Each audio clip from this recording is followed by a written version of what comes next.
मलाईदार रबड़ीदार बहुत ही टेस्टी खीर जो कि बहुत आसानी से बन जाती है बहुत कम टाइम में। आप अगर इसे एक बार बनाएंगे तो इसे बार बार बनाना चाहेंगे और बार बार खाना चाहेंगे। और ये किसी भी फेस्टिवल में आप बना सकते हैं।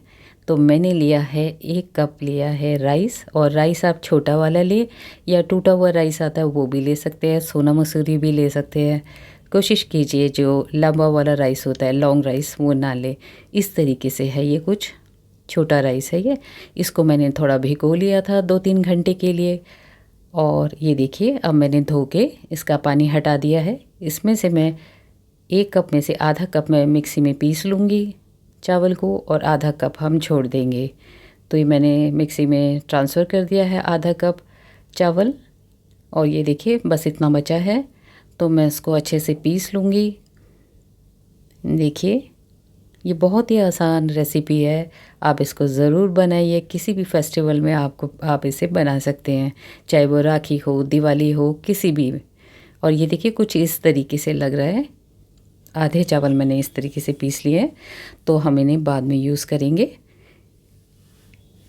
ये देखिए, और ये इतने चावल बचे हैं। 1 कप में से आधा कप मैंने पीस लिया है, आधा कप ये ऐसे बचे हैं। तो अब हम आगे का प्रोसेस शुरू करते हैं। और हम लेंगे, इनको साइड में रख देते हैं। और मैं लेती हूँ हरी इलायची। मैंने 4 हरी इलायची लिए हैं, 4 से 5 आप ले सकते हैं। इसका टेस्ट बहुत अच्छा आता है, इसका फ्लेवर बहुत अच्छा लगता है। तो इसको मैं क्या करूँगी, कूट लूँगी अच्छे से। ये देखिए इस तरीके से आप इसे कूट लें। अगर आपके पास पाउडर है तो वो भी डाल सकते हैं आप। तो इस तरीके से पीस लेंगे। बाकी इसके जो छिलके हैं आप उनको चाहे तो चाय में डाल सकते हैं, बहुत अच्छी खुशबू आती है। ये देखिए, और मैं आपको दिखाती हूँ, ये मैंने बादाम चॉप करके रखे हैं, ये भी हम डालेंगे खीर में।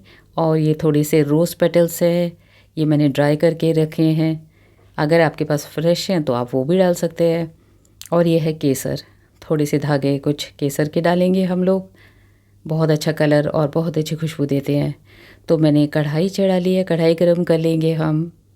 और जब कढ़ाई गर्म हो जाए तो आप डाल देंगे थोड़ा सा पानी, क्योंकि डायरेक्ट अगर आप दूध डालते हैं तो उसमें क्या होता है, दूध जो है जलने के चांस रहते हैं। तो पहले हम थोड़ा सा पानी डाल देंगे, फिर उसके बाद फुल फैट जो दूध होता है, फुल क्रीम वाला, वो लिया है मैंने, क्योंकि उसमें खीर बहुत अच्छी मलाईदार बनेगी, क्रीमी बनेगी। और ये खीर बहुत ज़्यादा टेस्टी होती है, आप वीडियो को लास्ट तक ज़रूर देखें। अब हम क्या करेंगे, दूध को हिलाते रहेंगे और दूध बॉईल होने तक हम इसको इस तरह से बीच बीच में चलाते रहेंगे। नहीं तो क्या होता है, नीचे से बेस में दूध थोड़ा सा जलने लग जाता है, तो फिर उसकी दूध की स्मेल आ जाती है जलने की, तो बहुत बुरा लगता है। तो इसलिए बहुत थोड़ा सा केयरफुल रहें और बीच बीच में इस तरीके से दूध को हिलाते रहें। जो उसका बेस है वहाँ पर भी अच्छे से हिलाते रहे, देखिए नीचे से कहीं जले ना या फिर लगे ना, तो इसलिए थोड़ा सा प्रिकॉशन लेके चलिए तो बेटर है। तो जैसे जैसे दूध उबलता जाएगा आप देखेंगे कि दूध जो है वो गाढ़ा होने लग जाता है। ये कुछ केसर के धागे मैंने लिए हैं, इसको मैं यूज़ करूँगी इस खीर में, बहुत ही अच्छी बनेगी इससे। तो ये देखिए दूध बॉयल हो गया है और इस तरीके से इसमें मलाई आ रही है और ये हल्का हल्का गाढ़ा होने लगा है। देखिए अब मैं क्या करूँगी, इसमें से थोड़ा सा दूध ले लूँगी, केसर में डाल दूँगी गरम दूध। ये 2 करछी, छोटी छोटी करछी है ये, 2 करछी यानी कि ये आधा कप ले लीजिए, मैंने इतना दूध लिया है। तो इसको मैं थोड़ी देर केसर में भिगा के छोड़ देती हूँ। और ये जो हमारी आधा कटोरी या आधा कप बोलिए, ये जो चावल बचे थे भीगे हुए, इसको अब हम डाल देंगे दूध उबलने के बाद। और अच्छे से इसको हिलाते रहेंगे बीच बीच में। हिलाने से ये होता है कि ये जलता नहीं है और खीर बहुत अच्छी बनेगी आपकी। आप हिलाते रहिए बीच बीच में, थोड़ा सा मेहनत का काम है लेकिन रिज़ल्ट्स बहुत अच्छे मिलेंगे आपको। देखिए इस तरीके से उबलती जाएगी। और जब ये उबलने लग जाएगा ठीक से, तो हम बीच में क्या करेंगे, जो हमारे पास इलायची हमने कूट के रखी थी ना वो डाल देंगे हम। और इस स्टेज पे इलायची डालने से क्या होगा, इसका बहुत अच्छा फ्लेवर आएगा दूध में और खीर में बहुत टेस्टी लगेगी, बहुत अच्छा खुशबू आती है इसमें। आप किसी भी फेस्टिवल में इसे बनाइए, बहुत मज़ेदार रेसिपी है ये, आप देखिए, जैसे आपको लगेगा कि रबड़ी है, आपको तो खीर कहीं से नहीं लगेगी। आप इसे ठंडी भी खा सकते हैं, गरम भी खा सकते हैं, जैसा आपको अच्छा लगे। तो ये देखिए, और चावल को हम क्या करेंगे, इसको बॉईल होने देंगे खीर का, और इसमें हम बीच बीच में इसको चेक कर लेंगे, चावल पका है या नहीं, बीच में चेक करेंगे।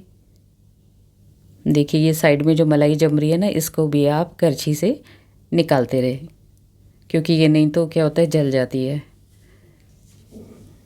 देखिए, ये मैं क्या करती हूँ, थोड़ा सा राइस को चेक कर लेती हूँ, ये पका है या नहीं, आपको दिखाती हूँ मैं। ये देखिए, ये अच्छे से राइस जो है वो पक चुका है। तो अब हम क्या करेंगे, जो हमने राइस पीसा था ना, वो ये मैंने इसमें डाल दिया है, मिक्स कर दिया है। तो ये राइस पीसने का रीज़न यही है कि इसी से जो है वो मैजिक आपको दिखाई देगा। जो पिसा हुआ राइस है, इसमें डालने से ये इतनी गाढ़ी खीर बनेगी, रबड़ीदार बनेगी, मलाईदार बनेगी।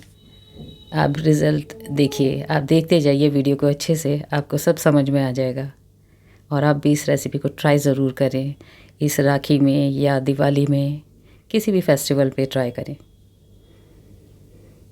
इस तरह से हम बीच बीच में मिक्स करते रहेंगे। जब हम इसमें पिसा हुआ चावल डालेंगे तो उसके बाद हमें कंटिन्यूसली इसको चलाना है, क्योंकि ये बहुत जल्दी नहीं तो तले में लग जाता है।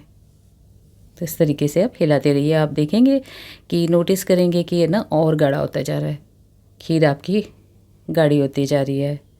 देखिए, अब 1 कप हमने डाला है चावल, तो हम डालेंगे आधा कप शुगर, चीनी। अगर आपके पास पीसी हुई है, पीसी भी डाल सकते हैं, आप ऐसे भी डाल सकते हैं जैसे मैं डाल रही हूँ। तो आधा कप मैंने डाल दिया है इसमें चीनी, और इसको कर देंगे हम मिक्स। देखिए, अभी तक ये देखिए कितनी अच्छे से गाढ़ी होने लग गई है, अभी से दिखाई दे रही है ना। आप चलाते रहिए, इतनी मज़ेदार बनेगी ना, आपको बता नहीं सकती। आप बनाएंगे ना, एक बार ट्राई करेंगे तो ही आपको पता चलेगा। देखिए, ये देखिए, गाढ़ी गाढ़ी होती जा रही है ना। अब मैं क्या करूँगी, मैंने केसर भिगो के रखा है, गर्म दूध डाला है, तो ये देखिए कितना प्यारा कलर आया है। अब हम इसको डाल देंगे खीर में और कर देंगे मिक्स अच्छे से। ये देखिए, अच्छे से मिक्स कर लेंगे। आप देखें कलर इसमें कितना चेंज हो गया है, बड़ा अच्छा कलर आता है। शायद आपको वीडियो में पता नहीं इतनी अच्छे दिख रहा है या नहीं, लेकिन बहुत अच्छा कलर आता है इसका, और टेस्ट तो ज़बरदस्त होता ही है। केसर की अपनी खुशबू अलग होती है, अपना टेस्ट भी होता है केसर का। अगर है तो आप डालिए, नहीं तो कोई बात नहीं। ये देखिए गाढ़ा होने लग गया है।